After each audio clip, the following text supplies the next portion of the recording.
Hello everyone, I'm Mike Anderson from Collision Advice, and this is my great friend Danny Gredinberg from the DEG. And we are so excited to be working with SCRS to bring you a brand new series of quick tips to help you to boost your business.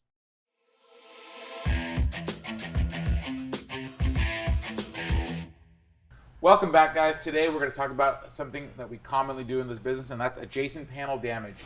We're going to use this rear body panel as an example on this Toyota Prius.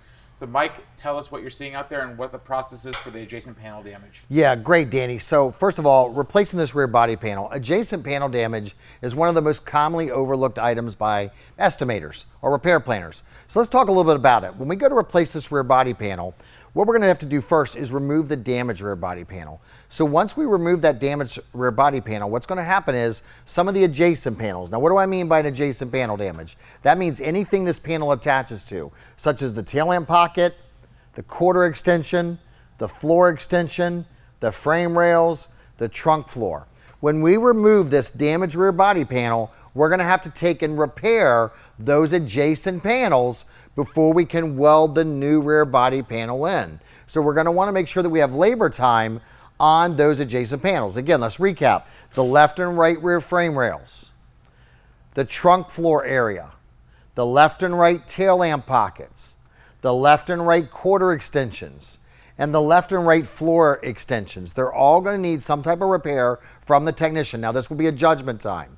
Now, keep in mind, ladies and gentlemen, when we're coming up with judgment times, the estimating systems say that time should reflect how long it takes the average technician to gather up their tools, equipment, and supplies and perform the task in a safe and proper manner and put all their tools and equipment back up. So it's not how long it just takes the technician to hammer and dolly it, it's also how long does it take for them to go get their tools to do the repairs.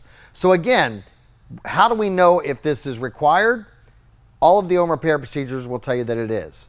How do we know it's not included? That's where we go to the DEG. Absolutely. And all three estimating systems define adjacent panel damage as not included operation. So refinish times start off new and undamaged from 400 grit. So now we need to take a welded panel that ends at 150 grit and bring it to new and undamaged condition so that way we can do the refinish process. And that might be doing some additional metal work. That could be doing some additional feather prime and block work. And again, also the cleaning up of the weld burn, on the areas that you're not seeing on the back side. So again, weld burn adjacent panel damage, not included in all three estimating systems. Thank you for joining us today and have a great day. If you find these tips helpful, please subscribe, like, and share, and comment below for any future suggestions. Thank you for watching.